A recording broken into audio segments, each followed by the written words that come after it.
مجھے ایک شخص نے کال کی اور اس نے کہا کہ شاہ صاحب آپ اس حوالے سے کیا کہتے ہیں؟ تو میں نے برجستہ جو جملہ بولا، میں نے کہا جی دو کتے ہیں لڑ پڑے ہیں، جو بچ جائے گا اس کو ہم دیکھ لیں گے۔ یہ کچھ دنوں سے یہ جنگ جاری ہے ایران اور اسرائیل کی، لیکن ہم نے اس کے اوپر اپنا کوئی موقف نہیں دیا، بلکہ ہم انجوائے کر رہے ہیں، ہم بڑے خوش ہیں کہ دیکھو اسرائیل کو جو اس نے فلسطینیوں پر ظلم کیا، اب اللہ تبارک و تعالیٰ نے ایک ظالم کو دوسرے ظالم پر مسلط کر دیا ہے۔ اور حدیث پاک میں، صحیح بخاری شریف کی حدیث پاک ہے، حضور سرور کونین صلی اللہ تعالی وسلم فرماتے ہیں، جس کا مفہوم ہے کہ اللہ تبارک و تعالیٰ کبھی اپنے دین کا کام فاسق و فاجر سے یعنی بدکار شخص سے بھی لے لیتا ہے، اور کوئی شخص یہ کہے کہ میں پہلے ظالم کے ساتھ ہوں یا کہے کہ میں دوسرے ظالم کے ساتھ ہوں، تو مجھے بتائیں کیا وہ بندہ درست بات کرتا ہے؟ یقیناً وہ بندہ درست بات نہیں کرتا کہ نہ ہم اس ظالم کے ساتھ ہیں نہ ہم اس ظالم کے ساتھ ہیں، بلکہ ہمیں وہاں پر ٹھہر کر ان دونوں ظالموں کا آپس میں لڑنے کا مزہ لینا چاہیے۔ ہمیں خوش ہونا چاہیے کہ دونوں ظالم ہیں، ہمیں جو ہے وہ اپنی توانائی صرف نہیں کرنی پڑی، یہ آپس میں ہی لڑ بڑھ کر مر جائیں گے۔ تو اب کیا اس دین کے کام کرنے پر اس فاسق و فاجر کی تعریف کی جائے گی، اس کے ساتھ اظہار یکجہتی کیا جائے گا؟ ہرگز نہیں، کیونکہ وہ اپنی جگہ فاسق ہے، فاجر ہے، بدکار ہے، اس کی بدکاری، اس کے فسق و فجور کی وجہ سے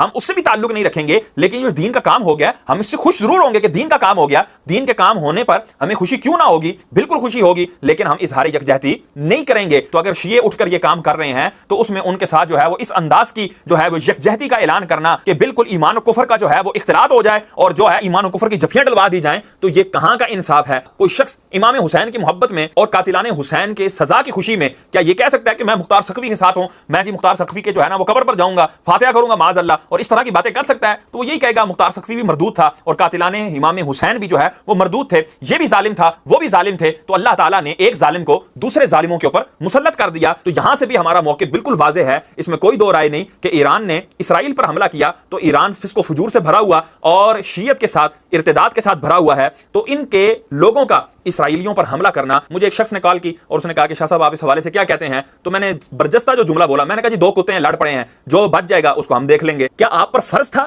کہ آپ جب بھی دو بندوں کی لڑائی ہوگی، جب بھی دو ملکوں کی لڑائی ہوگی، تو آپ پر لازم ہے کہ آپ کسی نہ کسی ایک کا ساتھ دیں ہی دیں؟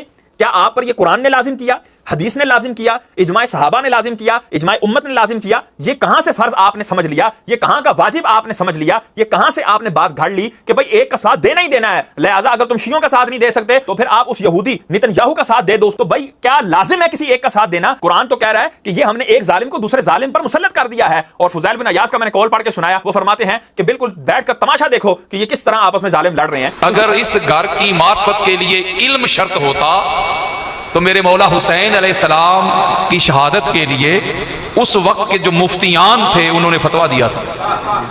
اس کا مطلب ہے اس گھر کو ماننے کے لیے علم بھی شرط نہیں، اس گھر کی معرفت کے لیے عہدہ منصب بھی شرط نہیں، اس گھر کی معرفت کے لیے پہچان کے لیے کوئی بزرگی بھی شرط نہیں، کوئی مذہب بھی شرط نہیں، کوئی مسلک بھی شرط نہیں۔ جو اس گھر کی معرفت کے لیے آقا علیہ السلام نے ارشاد فرمائے ہیں میرے اور آپ کے پیارے آقا نے، جن کا ہم کلمہ پڑھتے ہیں، کوئی شیعہ ہے، کوئی سنی ہے، کوئی الحدیث ہے، کوئی دیوبند ہے، جو تاجدار کائنات کا کلمہ پڑھتے ہو، حضور علیہ السلام نے مختلف مقامات پر مختلف احادیث میں اس گھر کی معرفت کی فقط ایک ہی پہچان بیان کی ہے، ایک ہی صرف۔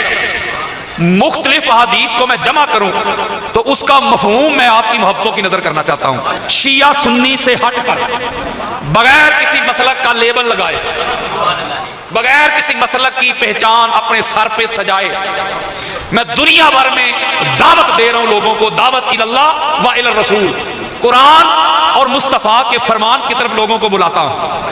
اس لیے ہم نے اس گھر کو مسلکی جنگ بنا دیا، ہم نے ان کو شیعہ اور سنی میں مقید کرنے کی ناکام کوشش کی ہے، یہ جسارت کی ہے۔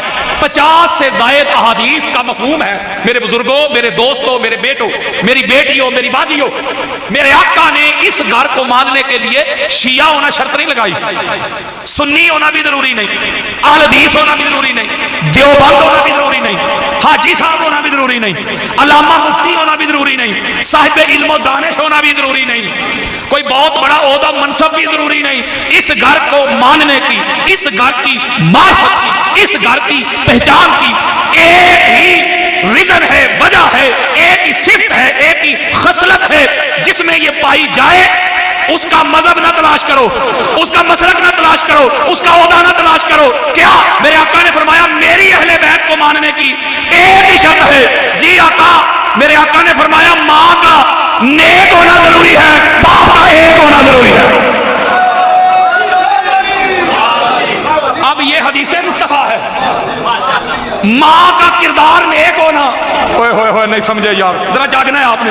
ماں کا کردار نیک ہو تو اولاد میں محبت اہل بیت ٹرانسفر ہوتی ہے. میں ایک اور جملہ کہتا ہوں, او بھائیا مولوی جی, محبت اہل بیت وہ باپ کی وراثت نہیں, یہ ماں کی طہارت ہے. اس کا مطلب ہے جس کے دل میں, جس کے سینے میں, جس کے قلب میں, جس کے فواد میں اہل بیت کی محبت نہیں نا, اہل بیت کی تعظیم نہیں نا, توقیر نہیں نا, ادب نہیں, احترام نہیں, تو وہ لڑائی جھگڑے نہ کرے, جا کے ماں سے سوال کرے. ان کو شیعہ سنی سے نکالو. ہم نے ان کو شیعہ سنی میں مقید کرنے کی کوشش کی ہے. خدا کے بندو, ان کی محبت شیعت نہیں, ان کی محبت سنیت نہیں, ان کی محبت دیوبندیت نہیں, ان کی محبت وہابیت نہیں, ان کی محبت تو ایمانیت ہے. کوئی اہل بیت سے منہ موڑ کے, کوئی اہل بیت سے تعلق توڑ کے مجھے اپنا مسلمان تو نہ ثابت کر دے. میں ایک جملہ کہنے لگا ہوں, جب یہ حضور علیہ السلام نے پہچان دے دی ہمیں جن کا کلمہ پڑھتے ہیں, حضور نے فرما دیا میری اہل بیت کو نیک ماں کی اولاد مانتی ہے. بولے یار وہ حدیث ہے یار. اس کا مطلب ہے جب یہ حدیث آ گئی تو اب جس نے اہل بیت کو نہیں نہ مانا, اور یارو ذرا شجرے تو کھول لو. بخاری, مسلم, ابو داؤد, نسائی, ترمذی, حاکم, قسطلانی, اسقلانی, سیوطی, بہقی, طبرانی, قاضی عیاض, ابن حجر مکی, ابو حنیفہ, شافعی, احمد بن حنبل, مالک. حدیث کی دنیا کی, تاریخ کی دنیا کی کوئی کتاب لے کے آؤ میرے سامنے, اہل بیت کے منکر, اہل بیت کے دشمن, ان کے شجرے کھولو, ان کے خاندان کا پتہ کرو. جس نے اہل بیت کو نہیں نہ مانا, نہ ماں ایک تھی نہ باپ ایک تھا. حضور نے فرمایا اپنے مذہب کے مطابق میری مسجد میں عبادت کرو. تو ادھر یار لوگ کہتے ہیں شیعہ کا جنازہ پڑھیے تو نکاح ٹوٹ جاتا ہے, تو کہتے ہیں ہم دائی ہیں رسول اللہ کے. میرے دوست احباب جو شیعہ بھائی ہیں وہ کئی جگہوں پہ جاتے ہیں ہمارے ساتھ اہل سنت کے, وہ جو جنازہ پڑھتے, چونکہ یہ جو شیعہ اور سنی ہے نا, یہ دونوں ایک دوسرے کے قریب ہیں, جان ہیں. بعض شیعہ کے جو ہیں وہ ننیال اہل سنت ہیں, بعض کے ددیال اہل سنت. جاگو یار ذرا, میں غلط کہہ رہا ہوں. تو وہ رشتہ داریاں ہوتی ہیں, وہ جانا ہوتا ہے غمی میں, خوشی میں. تو پھر وہ جب کال کرتے مجھے ادھر گئے تھے تو مولوی صاحب نے یہ اعلان کر دیا ادھر. میں ایک جملہ کہتا ہوں, بڑی خاص بات میں تبلیغ کر رہا ہوں ہاتھ جوڑ کے, اس کو پازیٹیو لینا, نیگیٹو نہیں. میری بات کو کوئی مائی کا لال رد نہیں کر سکے گا, چاہے کسی کے بڑے قبروں سے بھی نکل کے آ جائے.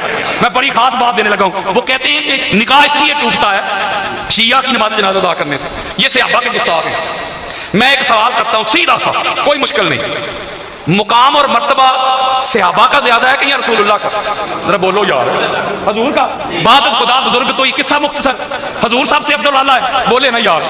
اس کا مطلب ہوتا ہے حضور افضل ہوئے, حضور کا محب بھی افضل ہے, اور حضور کا گستاخ بھی ہر گستاخ سے بڑا گستاخ ہے. بات ہی نہیں سمجھے یار. یعنی کہ صحابہ کرام سے حضور افضل ہے. اس کا مطلب ہے جو حضور کی گستاخی کرے, دو بندے ہیں, ایک حضور کا گستاخ, دوسرا صحابہ کا گستاخ. اس کا مطلب ہے جو حضور کا گستاخ ہے وہ صحابہ کے گستاخ سے بڑا گستاخ ہے. نہیں سمجھے یار, بڑا جرم ہے نا. جو حضور کا گستاخ ہو, حضور کا بے ادب ہو, وہ بڑا گستاخ ہے نا. بولیں مجھے بتائیں کسی ملا, کسی ملوانے نے, کسی مفتی نے آج تک کوئی فتویٰ دیا ہو کہ حضور کے گستاخوں کا جنازہ پڑھنے سے نکاح ٹوٹ جاتا ہے؟ بات ہی نہیں سمجھے یار. ایسے ایسے گستاخ ہیں, میں نام نہیں لے رہا کسی مسلک کا, ایسے ایسے گستاخ حضور کے بارے میں انہوں نے گستاخی کی ہوئی, اللہ معاف کرے میں وہ گستاخی آپ کو سنا نہیں سکتا. تو گستاخوں کے جنازے بھی جائز, حضور کے, حضور کے بے ادبوں کے جنازے بھی جائز, کھانے بھی جائز, شادی بیاہ بھی جائز, لنگر بھی جائز, مال بھی جائز, فنڈ بھی جائز, سارا کچھ جائز ہے. اس کا مطلب ہے ادھر مسئلہ گستاخی نہ نہیں, گل وچ ہو رہے, پیڑا ہو تے پھٹیاں ہو رہے, گل وچ ہو رہے. اگر حقائق بیان کرنا گستاخی اور بے ادبی ہے تو قرآن کھولیں, قرآن کے بارے میں کیا فیصلہ ہے؟ میں قرآن کھول کے لاؤ, سورہ احزاب پڑھو, سورہ انفال پڑھو, ترجمے کے ساتھ پڑھ لینا, جا کے سمجھ آ جائے گی کہ اللہ نے کس طرح حقائق بیان کیے. اگر حقائق بیان کرنے سے کوئی گستاخ ہو جاتا ہے تو لگاؤ پھر اللہ پہ فتویٰ. اللہ نے ایسے کھول کھول کے حقائق بیان کر دیے. اس لیے اس ٹھیکیداری سے نکلو, اس ٹھیکیداری سے نکلو. میں نے ایسے بندے بھی دیکھے ہیں واللہ باللہ تعالیٰ, کوئی بندہ مسجد میں آ جائے تو مسجد کو واش کرواتے ہیں. یہ ہے حضور علیہ السلام کا دین یار. میرے آقا علیہ السلام نے جس طرح دین کی دعوت دی ہے اس طرح دعوت دی ہے, نفرتیں پھیلائی ہیں. میرے آقا نے اپنا انڈیویجول کردار پیش کیا ہے. آقا علیہ السلام نے اپنی ذات کو پیش کیا ہے. 40 سال اس معاشرے میں, اس سوسائٹی میں گزارے, دشمن بڑے سے بڑا دشمن بھی صادق اور امین کہہ رہا ہے.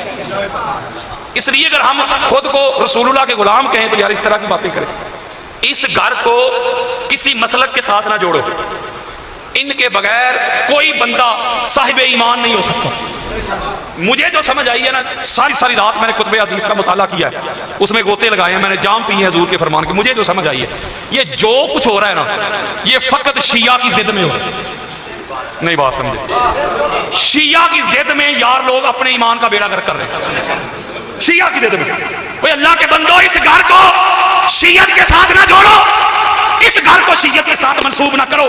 آپ اہل سنت کے محدثین کو پڑھیں، مفسرین کو پڑھیں، مجددین کو پڑھیں، مورخین کو پڑھیں. بلکہ سنی ہوتا ہی وہ ہے جس کے دل میں بھی حسین ہو، جس کی زبان پہ بھی حسین ہو. میں ہاتھ جوڑ کے آپ کو کہتا ہوں، سنیت سے بڑھ کر اہل بیت سے محبت کرنے والا کوئی نہیں.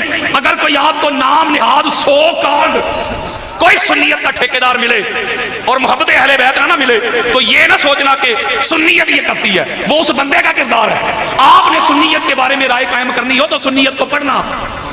میرا کوئی شیعہ بھائی کھڑا ہو جائے گا، یعنی کہ وہ نارمل شیعہ نہیں، ایکسٹریم والا شیعہ، ایکسٹریم والا کٹر شیعہ پہ میرا بھائی کھڑا ہو جائے ادھر، وہ مجھے اپنا مسلک بتائے شیعہ، میں اس کا مسلک ابھی اہل سنت کی کتابوں سے ابھی دکھاتا ہوں. بات نہیں سمجھے؟ اس کا مطلب ہے خرابی پھر سنیت میں تو نہیں نا.